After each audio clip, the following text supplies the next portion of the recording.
Hello game developers, game देव हिंदी में आपका स्वागत है। तो आज हम इस मॉडल को कैसे यूनिटी गेम इंजन में सही तरीके से एक्सपोर्ट करते हैं वो सीखेंगे। तो उसके लिए सबसे पहले मैं ये प्लेन को हाइड कर देता हूँ और ये पॉइंट लाइट्स भी हाइड कर देता हूँ। एच की से हाइड कर देते हैं।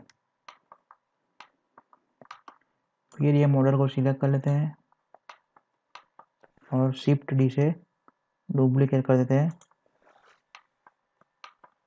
और इस तरह मूव कर देते हैं, क्योंकि अगर फ्यूचर में हमें कभी इसे एडिट करना पड़े तो हम कर सकते हैं। ये मॉडल को सिलेक्ट कर लेते हैं और ये इसका बेस को आखिर में सिलेक्ट कर लेते हैं शिफ्ट लेफ्ट क्लिक से। कंट्रोल जे प्रेस करते हैं तो ये सारे के सारे जो पार्ट्स है, जैसे कि ये लालटेन, पोल, ये सपोर्टिंग पोल, वो सब और ये बेस ज्वाइन हो जाएंगे। तो अब हम चलते हैं एडिट मोड में टैब की से और ये बेस का नीचे का फेस सिलेक्ट कर लेते हैं। शिफ्ट एस प्रेस करेंगे और कर्सर टू सिलेक्टेड सिलेक्ट कर लेंगे तो ये कर्सर ये बेस के बीच में आ जाएगा। फिर से टैब दबा के ऑब्जेक्ट मोड में चलते हैं और राइट क्लिक करके set origin to 3D cursor select कर लेंगे। तो ये ओरिजिन, ये मॉडल का ओरिजिन है, ये छोटा सा पीले रंग का, ये फेस के बीच में आ जाएगा। तो इससे होगा ये कि हमें इस मॉडल को यूनिटी इंजन में प्लेस करने में आसानी होगी। तो अब हम इस मॉडल को सिलेक्ट कर लेंगे और फाइल में जाएंगे, एक्सपोर्ट में जाएंगे और FBX सिलेक्ट कर लेंगे, फोल्डर सिलेक्ट कर लेंगे जहाँ कि हमें ये मॉडल को एक्सपोर्ट करना है और लिमिट टू सिलेक्टेड ऑब्जेक्ट को ऑन करना है, क्योंकि हमें सिर्फ ये मॉडल को एक्सपोर्ट करना है। अगर ये अनसिलेक्टेड है तो दूसरे सारे ऑब्जेक्ट जैसे कि कैमरा है और वो 4 लाइट्स है वो भी एक्सपोर्ट हो जाएगी। तो लिमिट टू सिलेक्टेड और उसे एक्सपोर्ट करना है कुछ इस तरह। तो मैंने यहाँ पे यूनिटी हब ओपन कर लिया है और एक नया प्रोजेक्ट बनाना है और इस प्रोजेक्ट को नाम दे देता हूँ मैं लो पॉली लालटेन। मैं यूज़ कर रहा हूँ यूनिटी 2020.2.1 F1।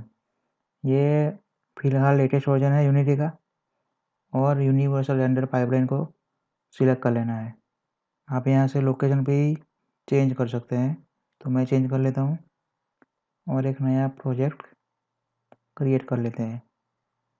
तो यहाँ पे मैंने एक नया प्रोजेक्ट बना लिया है। तो स्टार्टिंग में यूनिटी का लेआउट कुछ ऐसा दिखेगा और एक इस तरह का सैम्पल प्रोजेक्ट खुलेगा। तो हमें यहाँ लेआउट चेंज कर लेते हैं 2x3 का, तो ये कुछ इस तरह दिखेगा और एक नया सीन क्रिएट कर लेते हैं। उसके लिए फाइल में जाएंगे और न्यू सीन क्रिएट करेंगे और ये बेसिक बिल्ट इन का सीन क्रिएट कर लेते हैं और ये एसेट पैनल में एक नया फोल्डर बनाएंगे मॉडल्स के लिए, उसे ओपन करेंगे और अपने लो पॉली लालटेन को उस फोल्डर में ड्रैग कर देंगे। तो ये इस तरह इंपोर्ट हो जाएगा यूनिटी में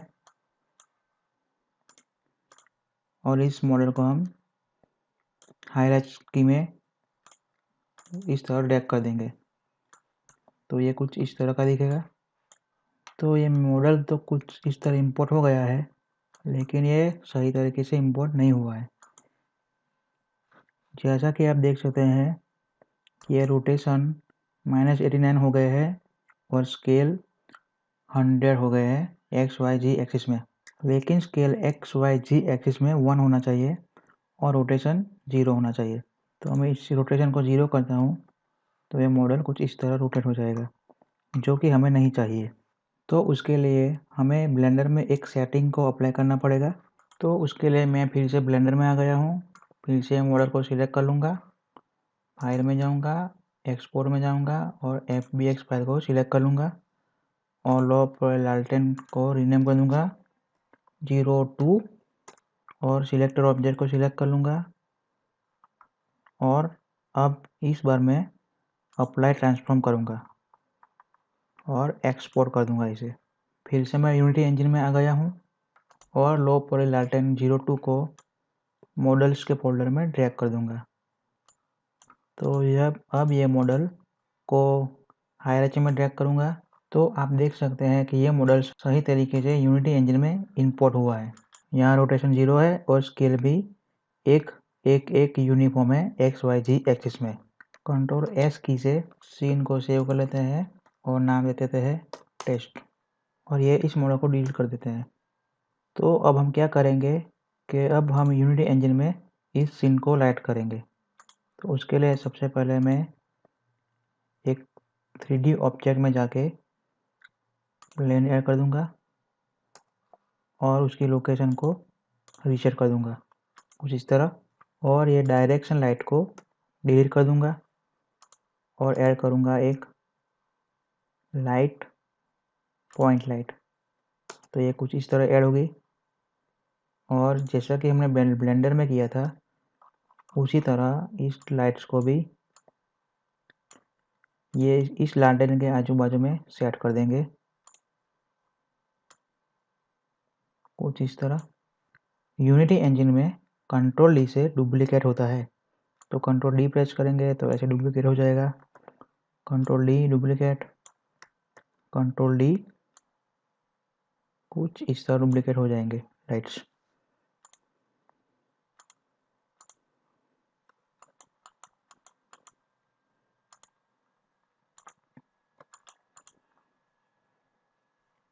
और अब मेन कैमरा को सिलेक्ट कर लेंगे और प्रेस करेंगे कंट्रोल शिफ्ट F।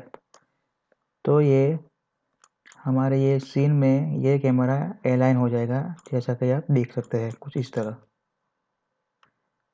अब ये चारों के चारों पॉइंट लाइट सिलेक्ट कर लेंगे और उसके कलर को पीला कर देंगे थोड़ा कुछ इस तरह।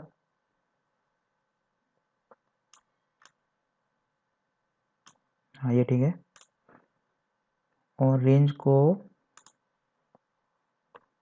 5 या 5 ठीक है और इंटेंसिटी को 2 ही रखते हैं। आप चाहे तो बढ़ा भी सकते हैं, मेरे ख्याल से 2 ही ठीक है, मे बी 1, हाँ 1 भी ठीक है। और अब हम ऐड करते हैं वॉल्यूम, ग्लोबल वॉल्यूम। एक नया प्रोफाइल बना लेंगे न्यू प्रोफाइल से और एक सेटिंग इफेक्ट ब्लूम को ऐड करेंगे और ये सब ऑन कर देंगे और इंटेंसिटी को थोड़ा सा बढ़ाएंगे 5 कर देते हैं। लेकिन ये इफेक्ट हमें गेम विंडो में नहीं दिखेगा क्योंकि हमें मेन कैमरा में जाना पड़ेगा और पोस्ट प्रोसेसिंग को ऑन करना पड़ेगा। तो आप देख सकते हैं कि ये इफेक्ट दिख रहा है ब्लूम का। तो इंटेंसिटी को थोड़ा डाउन करते हैं कुछ इस तरह और थ्रेशोल्ड को थोड़ा 0.15 कर देते हैं, 1.5 कर देते हैं। तो कुछ इस तरह का सीन बनेगा और ये स्कैटरिंग इफेक्ट है, आपको कितना चाहिए आप उस हिसाब से एडजस्ट कर सकते हैं। पॉइंट लाइट्स की रेंज को बढ़ा देते हैं थोड़ा सा। ये पॉइंट लाइट सिलेक्ट कर लेंगे और शिफ्ट दबाकर दूसरे भी पॉइंट लाइट ऐसे सिलेक्ट कर लेंगे और रेंज को 7 कर देंगे और इंटेंसिटी को थोड़ा सा बढ़ा भी सकते हैं 1.5 कर देते हैं। तो हमारा सीन कुछ ऐसा दिखेगा यूनिटी इंजन में।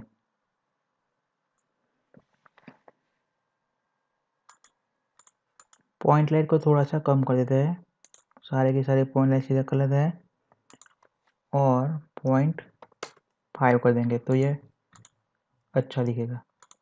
मैक्सिमाइज वन प्ले ऑन करते हैं और प्ले करते हैं तो ये कुछ इस तरह का सीन दिखेगा।